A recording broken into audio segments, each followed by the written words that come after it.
Good afternoon. We will begin today with the Refuge and Bodhichitta prayers as usual. Oh, until enlightenment I go for refuge to the Buddha, Dharma, and the sublime Sangha, by the merit of being generous and so forth, may I become a Buddha to help beings. Until enlightenment I go for refuge to the Buddha, Dharma, and the sublime Sangha, by the merit of being generous and so forth, may I become a Buddha to help beings. Until enlightenment I go for refuge to the Buddha, Dharma, and the sublime Sangha, by the merit of being generous and so forth, may I become a Buddha to help beings. May all sentient beings be happy and have the causes of happiness. May they be free of suffering and the causes of suffering. May they never be parted from the highest joy, which is devoid of suffering. And may they always dwell in the great equanimity, free of attachment or aversion to those near or far. In the Dharma expanse palace of Akanishta is the essence of all Buddhas of the three times, who shows me directly my mind is Dharmakaya. I prostrate to the glorious exalted Guru. Please bless me and all sentient beings, that the Dharma become the Dharma. Please bless us that the Dharma become the path. Please bless us that the path dispel confusion. Please bless us that confusion arise as wisdom. And now think to yourself that we must bring all of our mothers, all sentient beings throughout space, to the state of completely perfect Buddhahood, the only state that is truly free of suffering. And we must do this no matter what. And in order to do this, we must engage in listening, contemplating, and meditating. So with this attitude of bodhicitta, please listen today. And the Dharma that we are listening to is the Treasury of Abhidharma, as taught by Treasury of Abhidharma by Vasubandhu, as explained by the Ninth Karmapa Wangchuk Dorje in his commentary, Youthful Play. Of the 8 chapters, we are discussing the 4th, the teachings on karma. In the teachings on karma, it opens with the identification of how karma, or how all worlds arise from karma. All worlds, that is external worlds and sentient beings, arise from karma. Then there is a section on the understanding of karma itself. And then lastly, there is a description of synonyms as a summary. And so we are discussing the understanding of karma itself. This is actually the bulk of the chapter. Within this discussion of understanding karma itself, there are 3 parts: the identification of karma, the presentation of karma, generally according to the Great Exposition School, and then the meaning of karma as explained in the sutras. The meaning of karma explained in the sutras has 2 parts, the general teachings and the specific explanations, and so we're still speaking about the general teachings.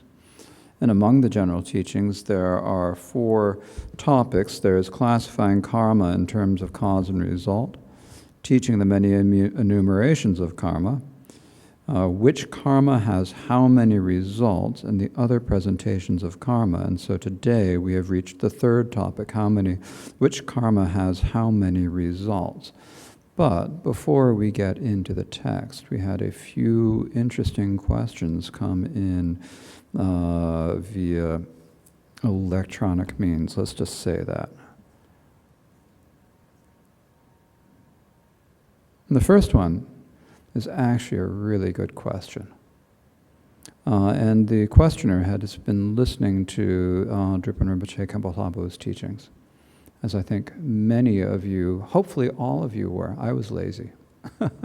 It fell at a bad time for me. I'm not a night person. And if I'd stayed up at 1 a.m. to be able to teach those teachings, I would have been unable to teach in the daytime, so I decided not to watch. It's a sign of my laziness and attachment to sleep. But many of you did watch. And so there, Khenpo Rinpoche is probably teaching from a different level and a different perspective. And so the questioner asks, so according to cause and effect, engaging in any sexual activity is bad. Well, there's degrees. There's degrees. Remember, there are degrees. However, Rinpoche was giving an example with a story that one of the arhats was traveling on a boat with a beautiful young lady and asked to have sex with her. She was thinking that it was a wrongdoing. Apparently, the arhat, saw a bardo being looking to be reborn, and that would have given him a chance to be born as a human had she agreed. He then the bardo being had to enter a cow instead, and was deprived of a chance to be reborn as a human. So this is the questioner was saying, this is a different, sorry if she got the story wrong, she says. She was doing it from memory of what they heard. So how are we as lay Buddhists supposed to know that? Good question. Would it have still been a wrongdoing on her part had she agreed without knowing it was an arhat in front of her who was trying to help a sentient being? That is my first question. And this is a big question. Because when you have teachings in Tibetan, we have 3 different levels of teachings that we're working with. And I don't know when Drupal Rinpoche taught that story, I don't know whether he was teaching it from a Mahayana perspective or a Tantric perspective or what, because I did not hear it. So I'm not sure I can necessarily comment on the specific story, but basically we practice 3 levels. Externally, we practice the vows of individual liberation, which means refuge, lay precepts, and so forth, and the monastic vows. These are that we use to control and keep our behavior under control. It's primarily vows of body and speech, and the main purpose of these vows is to avoid causing harm. That's the main point. It's like that's also one of the main points of the Dharma is not to harm. So by keeping these vows, you are avoiding the main ways that we cause harm in our lifetime. So that's the reason why we keep the vows. So that's the basic level. And it is the base because that's like the foundation. That's why we call it the foundation vehicle, the foundation for the greater vehicle. That's why we call it the foundation vehicle in English. And then the greater vehicle, the Mahayana, we talk about the Bodhisattva vow, where the vow is not just to avoid doing harm, but to also then engage in whatever activity you can to benefit sentient beings. And then on top of that, in the Tibetan tradition, we also practice Tantric Buddhism, which means you have to keep Tantric vows on top of that. And the Tantric vows are very difficult to keep.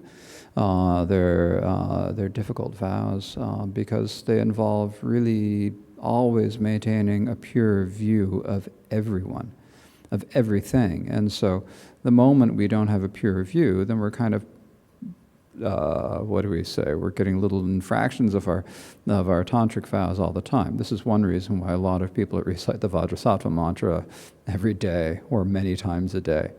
But the problem is that there are things that generally, most of the time, you can practice all 3 vows at the same time without any problem.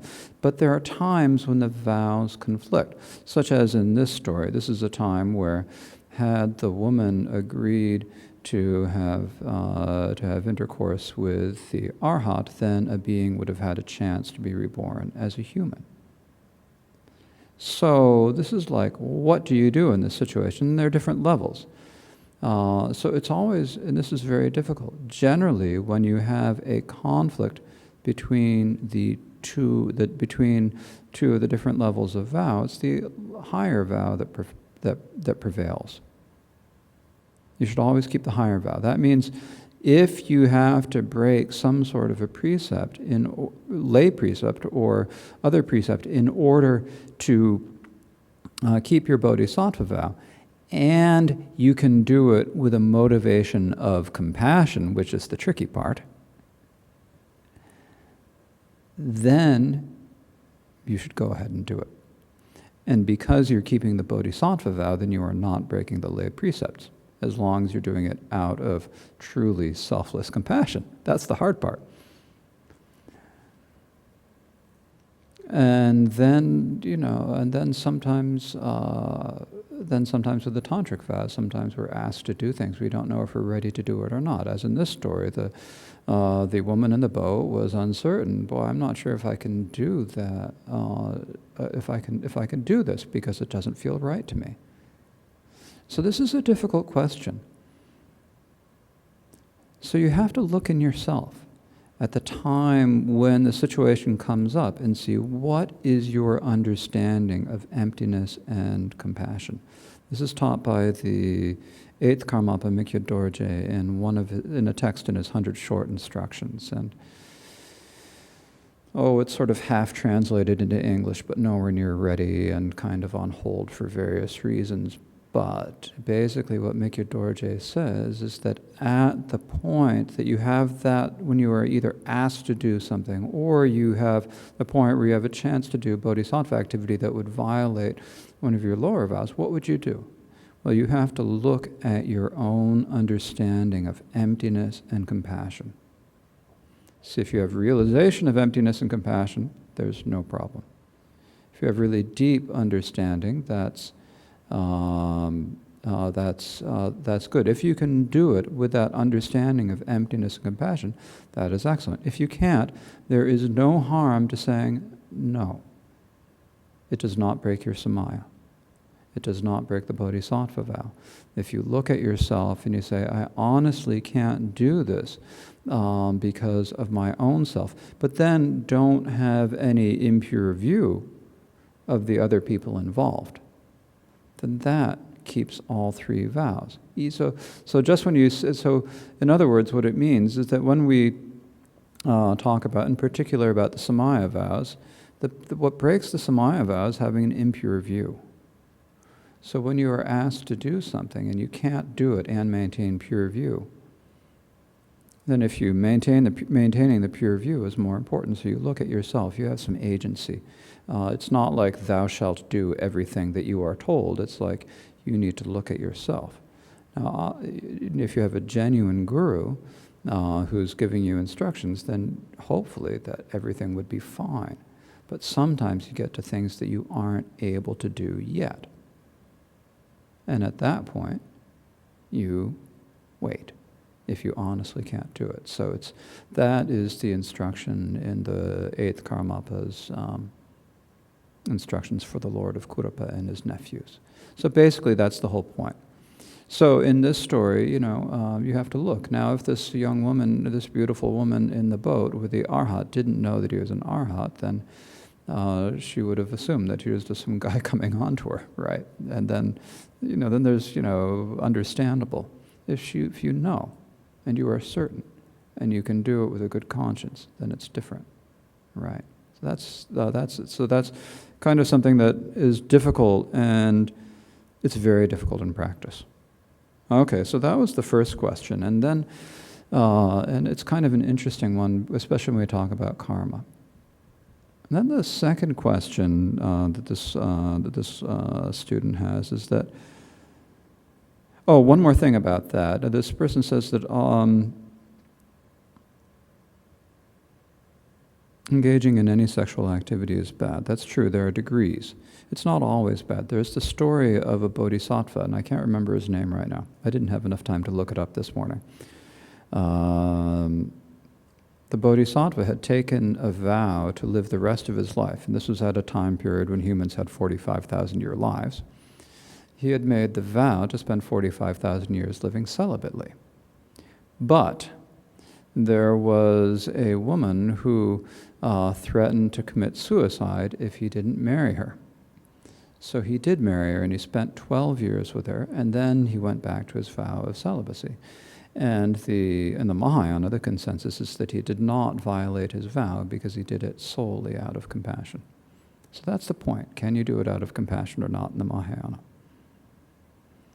So the next question is, and this is a difficult one, in talking about idle chatter, and we talk about any afflicted words. So when you're talking about singing and dancing, and then you start thinking, the questioner thinks, what am I getting? What I am getting is that we have to be virtually carefully about everything, even going to a classical music concert. Is this really so? A Tibetan Buddhist practitioner cannot enjoy life without attaching to it or the experience itself. I know a male practitioner who goes out clubbing regularly, for instance. Is he committing a wrongdoing? Okay, so there are different levels of vows.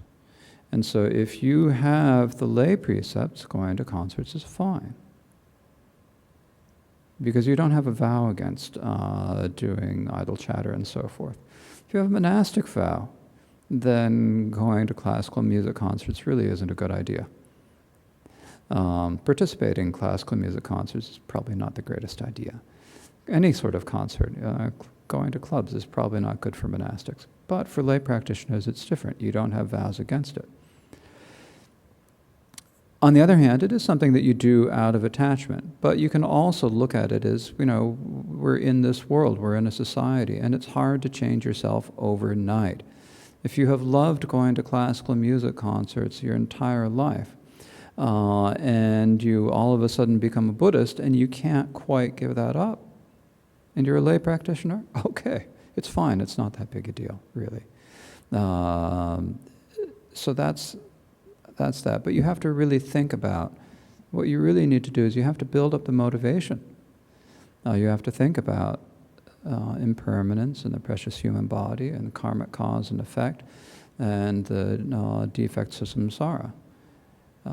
So you can come to some understanding on your own. If you try to change a habit just by saying, no, I'm not going to do that, without changing the underlying motivation, you're going to have a really hard time.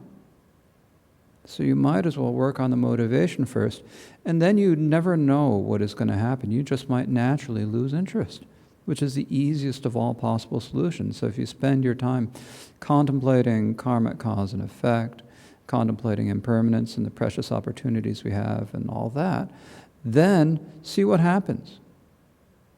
Also, you might be in a situation like if you are, for instance, imagine you are married and you're a couple that you both like going to, I don't know, I'm saying classical music concerts for two reasons. First is what the questioner asked. Second of all, I was trained in classical music, so you and your partner like going to classical music concerts, or you could say bluegrass, country, rock, whatever, punk, even punk. So you like going to these, or even clubs. And so you become Buddhist, your partner doesn't. It's important to maintain harmony in your family. So that means that sometimes you just go. It's not a big deal, right? You gotta keep harmony in your family. It's hard enough to have one spouse become Buddhist and the other stay non-Buddhist in general. So you have to do, you kind of have to give and take in order to keep the other person happy, because you don't want to hurt the other person. You don't want to harm them. And in particular, we don't want to give them bad views about Buddhism. You become a Buddhist and then you'd be worse than a Puritan. It's not like that. That's not what we need to do. As far as a male practitioner who goes out clubbing regularly, a friend, we are only doing our own practice. We're not doing anyone else's practice. So whatever other practitioners do is what the other practitioners are doing. You look at your own motivation and don't worry about the other person. That's the most important thing. You don't really mind what the other people are doing. Now, if you have a Buddhist friend who's getting ready to, commit a political assassination, especially given our particular climate where everyone's getting angry about everything in every country except for, well, even in Canada, people are getting upset about things these days. Even in Canada. It must be bad in the world if this is happening in Canada. There are protests in Canada, I can't imagine. But if you have a friend who's about to do something really bad, then you stop them. But if they're doing something that they have just always enjoyed doing and they keep doing after they're Buddhist, then it's not your business. Now you might see something, you might understand something, and at some point you might have an ability, a situation where you can say something and that friend will be ready to hear it. But if you try to preach to your friend, now that thou art Buddhist, thou must not goeth to clubs. No dancing. It isn't going to work. So you have to use your intelligence maybe at some point. But generally, working with ourselves and working with our motivations is the most important one. Now the next question. I'm not sure if I can read. I'm just going to read this. I'm going to read exactly what is said. This is not me. It's just the words. And I'm a monk. Is masturbating to images and videos that you have created of your partner considered sexual misconduct? And if you use sex toys to stimulate yourself while using those images or thinking of your partner, is that considered sexual misconduct? Okay. So, now that I've read the question,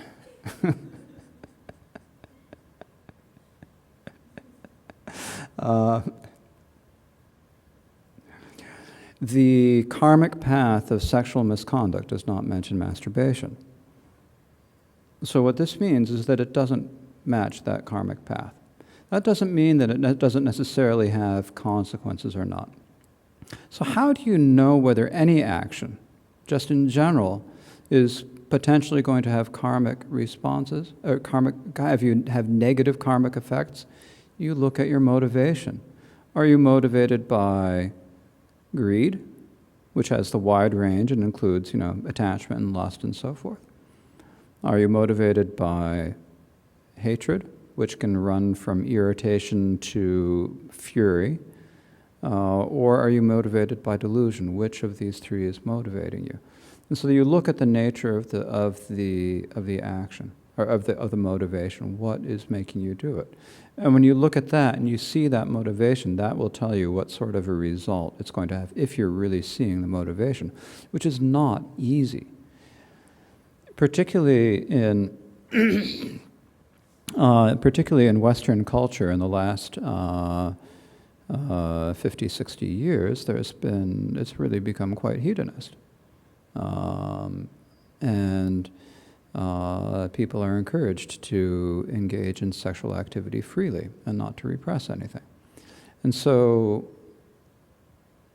we get in the habit of engaging in various types of sexual behavior regularly. Now, those sexual behaviors may not rise to the level of sexual misconduct. But you have to look at it for yourself. Is it really helping you? Is it beneficial?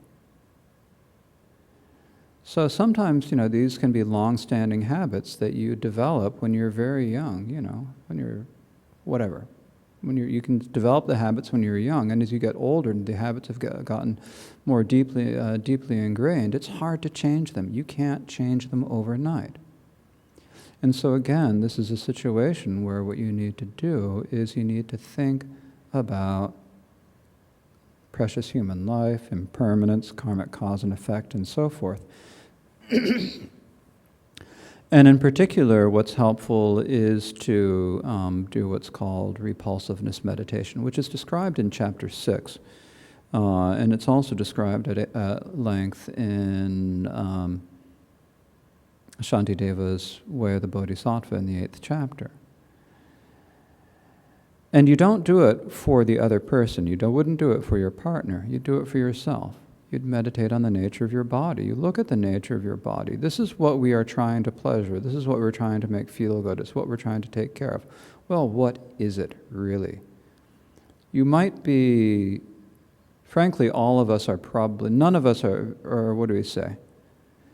Very few of us are likely to be modeling in fashion magazines. We all have certain, physical imperfections and lacks.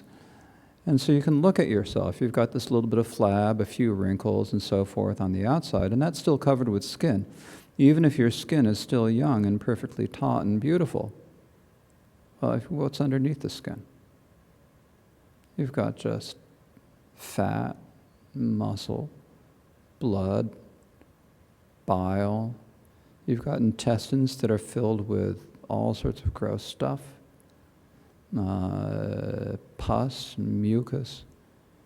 The brains are probably pretty disgusting when you look at them. If you were to see a human carcass opened up in front of you, unless you were used to the sight, you'd probably be really disgusted. And this is the nature of the body that we're trying to pleasure. So you don't start out by thinking about someone else's. You think about your own. And then when you die, and what happens to your body?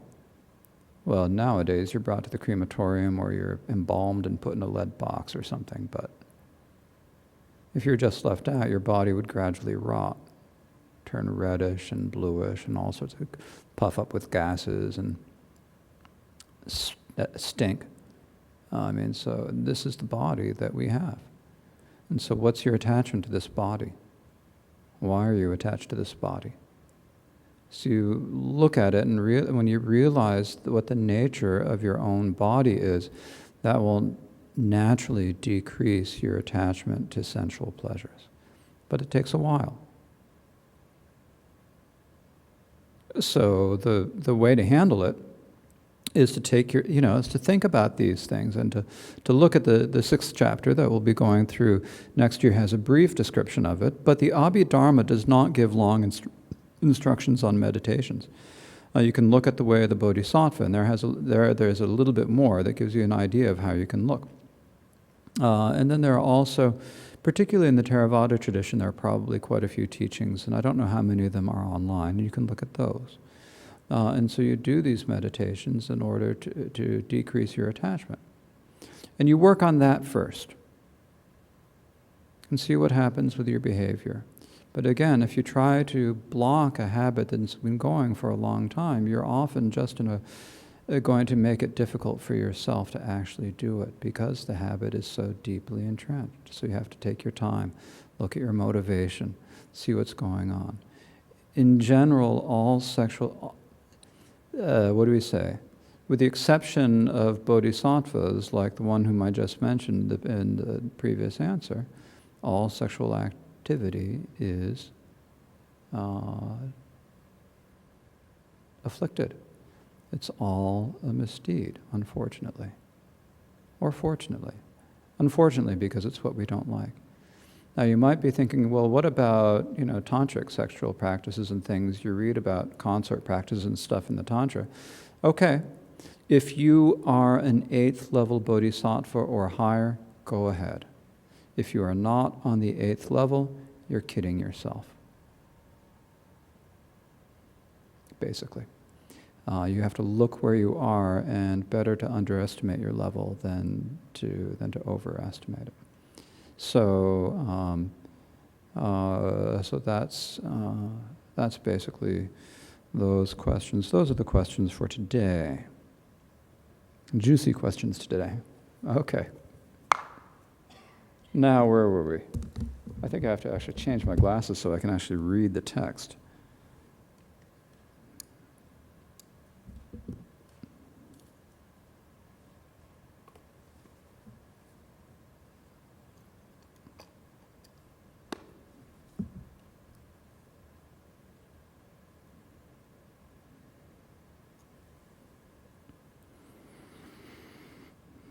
Which karma has how many results? So, this has 6 topics. How many results defiled and undefiled have? That is, how many results can you have from defiled karmas and from undefiled karmas? How many you can have from virtuous and so forth? That is, virtuous, unvirtuous, and neutral. The karma of the 3 times, that means past, present, and future.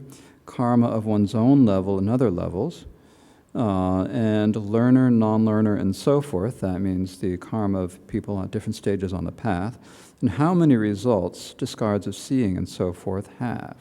So here, when we are talking about karma, the types of results, we're talking about the 5 types of results that are taught in the 2nd chapter. So we went over 3 of them the other day. Those 3 were the fully ripened result, the dominant result, and the causally compatible result. So those are the 3, right? So the fully ripened result is an experience that occurs. It's neutral. It happens because of an afflicted or a virtuous cause. It is either a virtuous or an unvirtuous cause, but it is in itself, it is neutral. Then you have the dominant result, which is any phenomena that arises after the essence of its cause. And then you have the causally compatible result, which is similar to its result in terms of its class, its level, whether it is virtue or unvirtue, and so forth. So these are the different types of the results. So when we talk about it in terms of the karma, as you often read about it in like the words of my perfect teacher, we talk about a fully ripened result as, say, birth someplace or other experiences that can happen to you. You've got the causally compatible result, which is like when you kill, you experience a short life as a result. And you've got the dominant result, which is talking about the external things, being born in a very barren place that doesn't have a lot of vigor to it as a result of killing and so forth. So those are what we discussed yesterday. But there are also 2 other types of results. These are discussed on page 194 of the book, if you have the book. And so there are 2 results that we didn't go through the other day. And these 2 results are the result of removal and the personal result. So the result of removal, what this means is, this is about going through the path. How do you get rid of afflictions? And when you get rid of them, what happens? So you're meditating. Say you are on the path of joining, you're meditating, and then you finally get to that first moment of the path of seeing, and you have, as we talked about the other day, you have the path of no obstacles that sees the truth of suffering, of the Dharma. That path of no obstacles is a karma, right? And at the same time, that discards the afflictions. So the afflictions are gone, and then in the second moment, in the path of liberation, the discards are gone. So all of that class of afflictions is gone.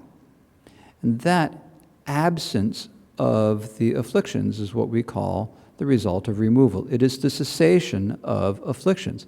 It is what we call in the 1st chapter the analytic cessation.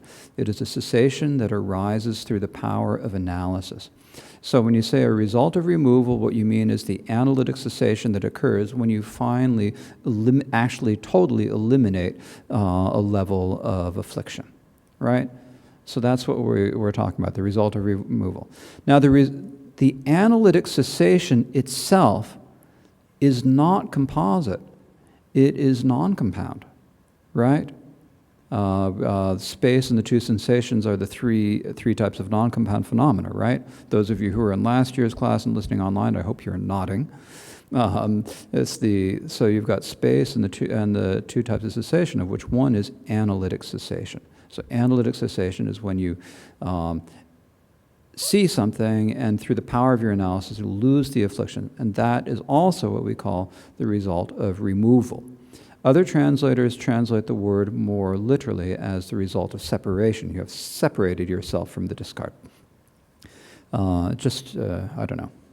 I thought removal might be a little bit more understandable, but maybe I'm wrong. Could be. So then the next type of result is what we call the personal result.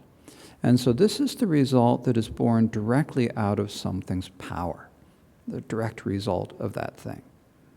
Right? It just kind of like happens out of the power. It's like when you have your clay and your potter's wheel and you make yourself a pot that lumpen, misshapen pot you have just made is the personal result of your effort, right? That's the personal result. But we also talk about it with other phenomena. It's basically, it doesn't necessarily have to be done by a person or by a sentient being. What it means is the result that happens just as a general course of something happening. For example, so let's take a look at these 5 types of results. And so we'll go back to one of my favorite examples is when you wring the neck of the chicken. I haven't used this one for a week or two, so I better use it again. You decide you want chicken soup, so you wring the neck of the chicken. Okay, so you really wanted the chicken soup, so you have really gung-ho about killing it, and you do it all the time because you really like chicken soup, and you then skin and pluck the chicken and you make your soup. So that's all the aftermath. And so as a result of that, killing that chicken, because you do it frequently, is like a cause of rebirth in hell. That is the fully ripened result, right? Then you've got the dominant result of that. The dominant result of that is that in the off chance that you are not born in hell, you will be born someplace where it's just like a barren place where there's nothing that can sustain life. That's the dominant result. Or you could say that would be the acorn that falls off of the tree in the next year, because it's anything that happens after that, when you look at dominant result in the longer term. The personal result of that would be the chicken soup, right? Because it's coming right out of the power of that action, so that's like a personal result. There's no result of removal because there is no abandoning of any discard on that one, sorry. And then we've got the last one is what the causally compatible result. The causally compatible result is that you will be made into soup in hell many times. So that's my fire and brimstone for today, but kind of showing the 5 different types of result. Another way of looking at it is that with the causally compatible result is that the time that you're doing, you have a motivation of hatred, and that motivation of hatred then leads to another affliction in your mind. And so let's say that hatred, well, it's hatred. Maybe I'll use, no, I should, yeah, you have hatred toward the chicken at the moment that you're killing. And so that then leads to a further afflicted dharma. Maybe it leads to another, it's like greed or something like that. You want that chicken soup. So that later instance of an affliction in your mind, or the actions that come out, the afflicted actions that come out of that, would also be the causally compatible results. Okay?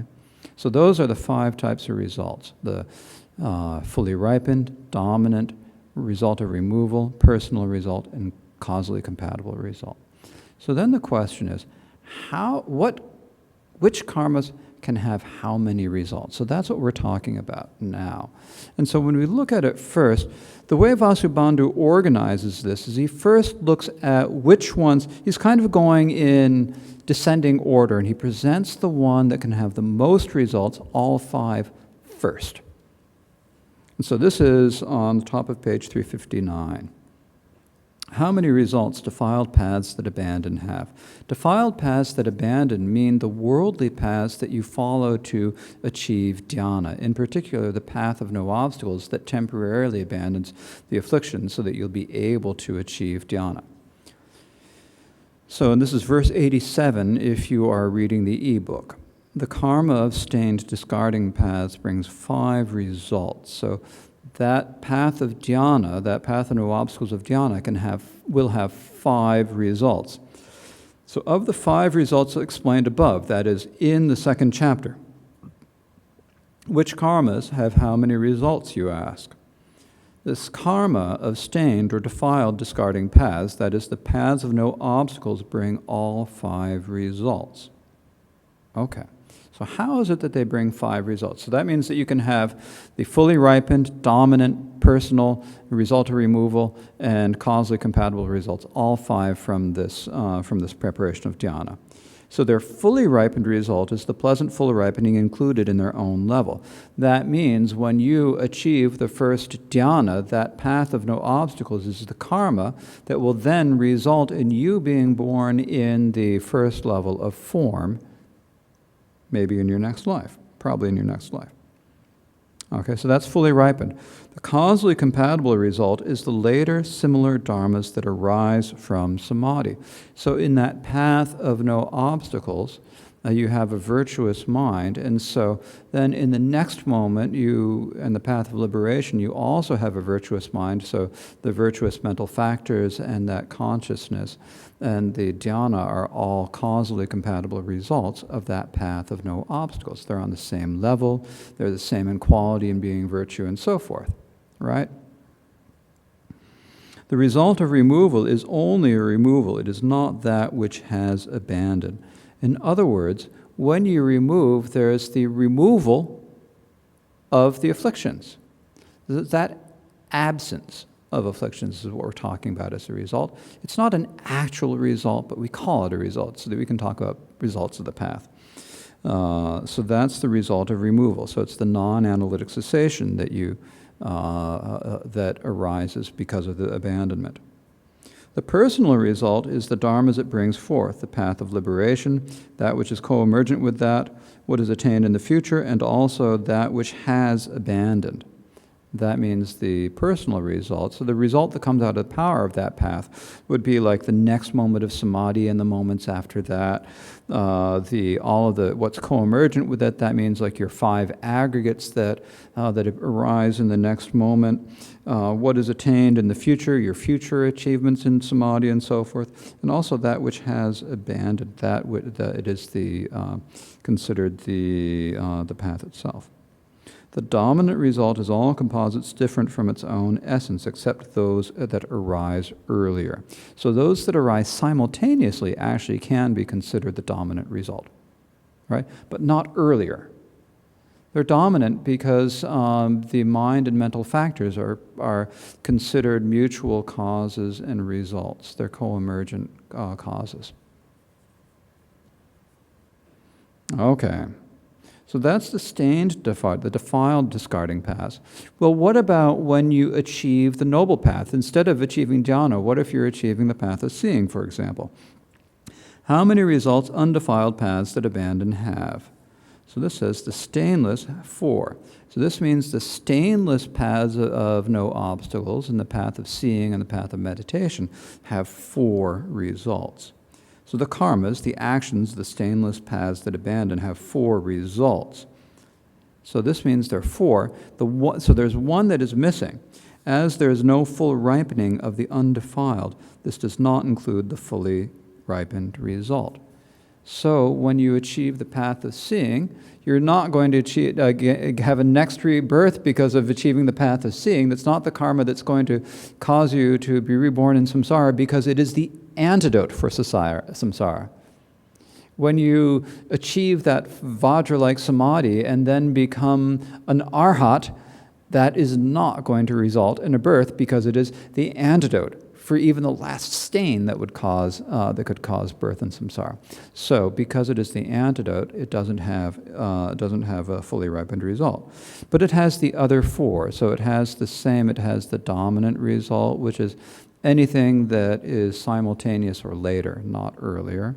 It has the personal result, which would be like the next instant of the path of liberation and the co-emergent phenomena and so forth. It has the causally compatible result, which would be the next undefiled dharmas on the same level.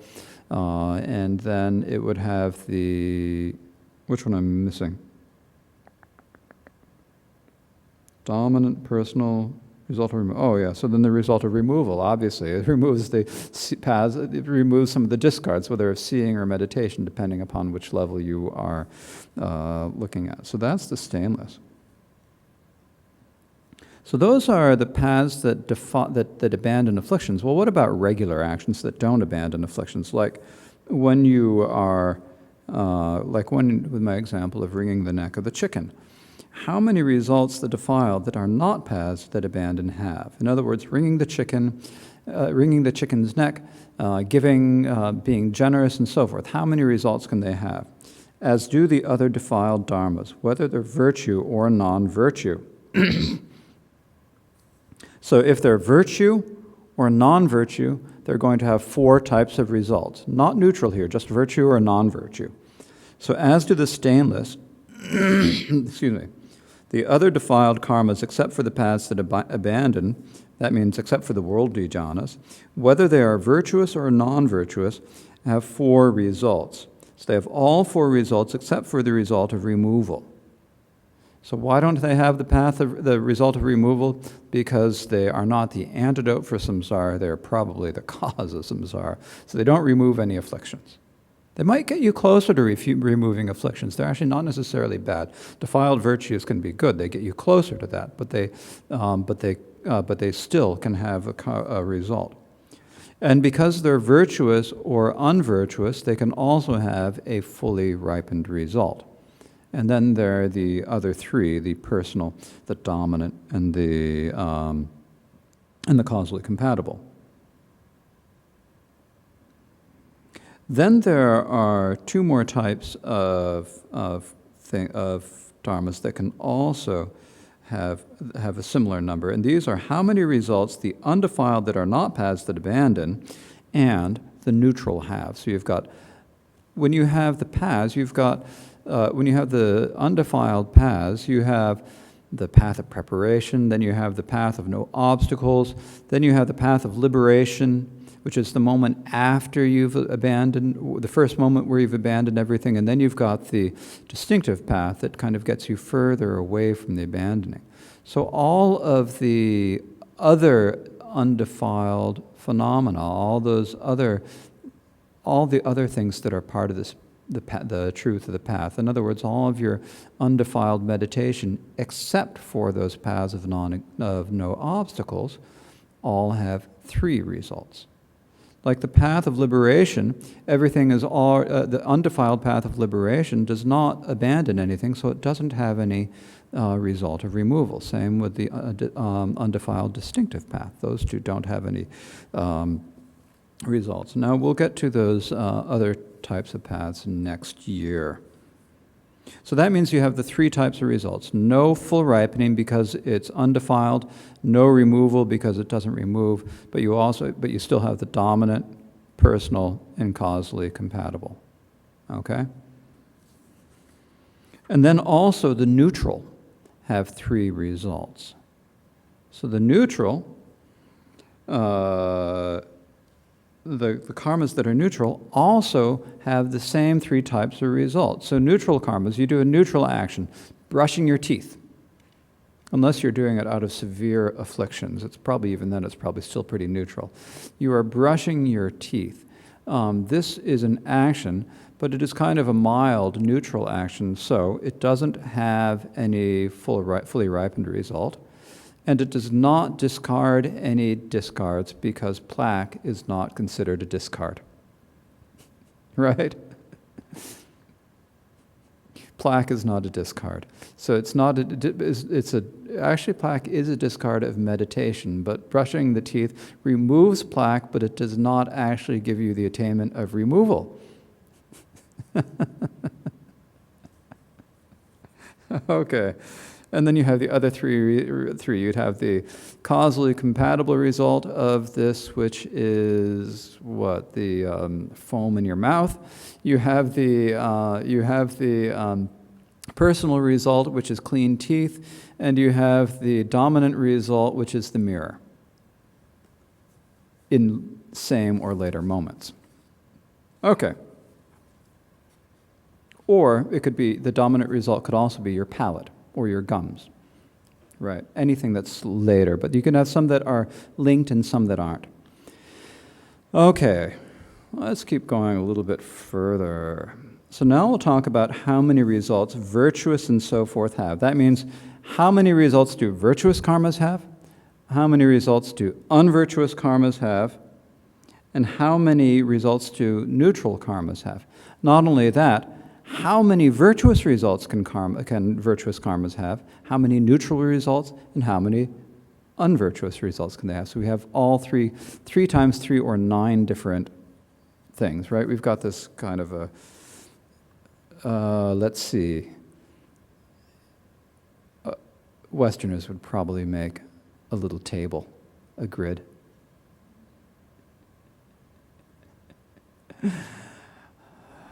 Maybe I've become too Tibetan to do that. Some people talk about the goal of Buddhist practice is to attain Tibetanhood in one lifetime. I haven't made that a goal, but it's kind of happening. Okay, how many results virtuous karma has? The virtue and so forth of virtue are 4 and 2, and likewise 3. So, the virtuous result, the unvirtuous result, and neutral results of virtuous karmas are 4 in number, or 2 in number, or 3 in number, in order. So that means you have 4 virtuous results of virtuous karma, 2 unvirtuous results, and 3 neutral results. The virtuous and so forth results of virtuous karma are, if they are virtuous, the 4 excluding the fully ripened result. So this means that you can have the dominant result. Okay, so you give up taking life, you take the vow to give up taking life, and therefore you are born in a, therefore the place you're around you will have, no, that wouldn't be a virtuous, that would be a neutral. What would be a virtuous result? You give up taking life, and tomorrow you practice generosity. Okay, that's dominant result. Then we have the personal result of that is basically anything that arises out of the effort of that, which would be your body in the next moment.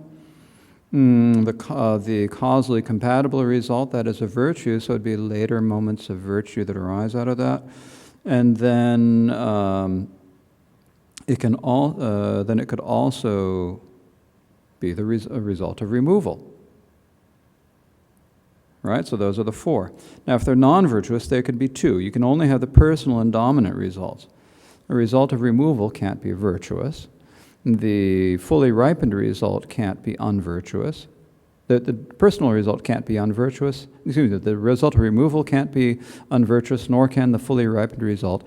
And you can't have a causally compatible unvirtuous result because non-virtue is not compatible with virtue.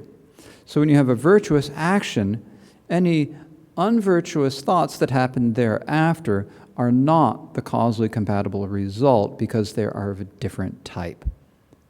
They can be a personal result or a dominant result. For example, if you today give $1 million to charity and you tomorrow regret it, that regret is not a causally compatible result of your gift because it's different in class. It may, however, be a personal result or a dominant result, or both. Okay? And likewise, if they're neutral, the 3 results, discarding the causally compatible, because the neutral is different than the virtuous, and the result of removal. Now, notice that with the virtuous and the unvirtuous, you can't have a result. You cannot have a virtuous or unvirtuous result of a fully ripened result. Why is that? Because the fully ripened result is always neutral.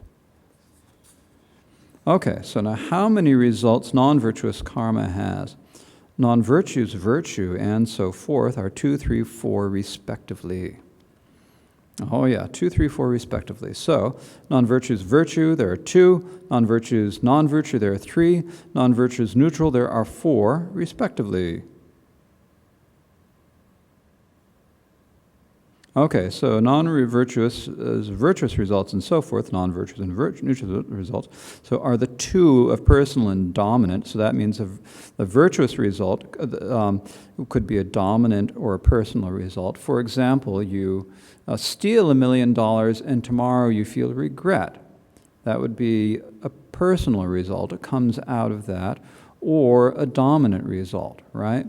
But it wouldn't be a causally compatible result because it's a virtuous thought and the stealing was an unvirtuous activity. The three excluding the result of removal and the fully ripened result. So you wouldn't have a result of removal from any non-virtue, because if it's a non-virtue, so this is the non-virtuous results of non-virtue. So you have no removal and no fully ripened result. No fully ripened because it's unvirtuous, and no removal because the removal is virtuous. And removal happens from the paths anyways. So you do have the causally compatible, personal, and dominant, those three. So non-virtue can be causally compatible with non-virtue.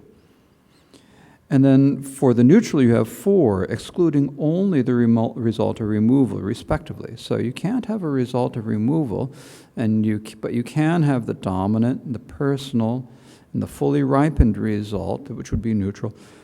And you can also have a causally compatible result. So how does that one work? That's the difficult one. And that's what the next chapter, next paragraph is about. How is it that non-virtue, which has full ripening, and neutral, which does not, can be causally compatible even though they're dissimilar? So we say that the neutral can be a causally compatible result of the non-virtuous. How is that? This is not a problem, because non-virtue and obscured neutral are similar in being afflicted. In other words, if you commit, in one moment, you commit an unvirtuous act, then in the next moment, you are thinking about a view of self. You have a thought of the view of self, personality view. Personality view is afflicted neutral.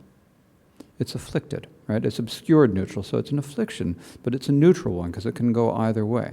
So you've got that unvirtuous action that can then, in the next moment, lead to an obscured neutral or afflicted neutral. Since they are the same in being afflicted, they can be causally, the view of the self or personality view can be a result of the non-virtuous action.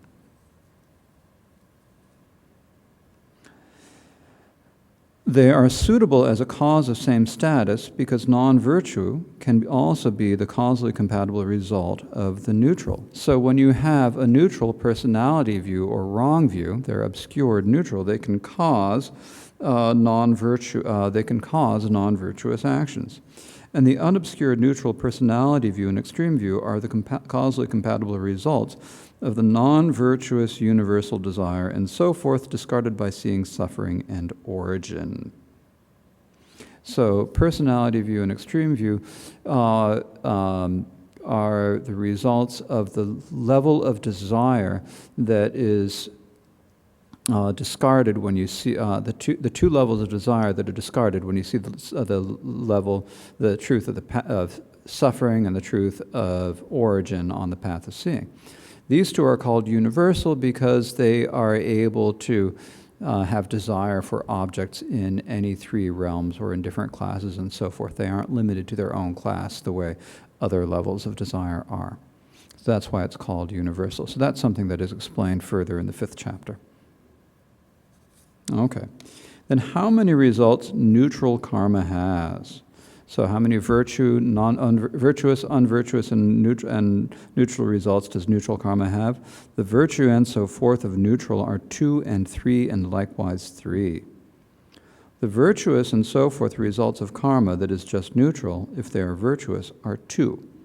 The personal result that arises immediately after, and the dominant result that is anything that is simultaneous or later. This excludes the other 3. So no result of removal, no causally compatible, no virtuous causally compatible result, and no result of full ripening.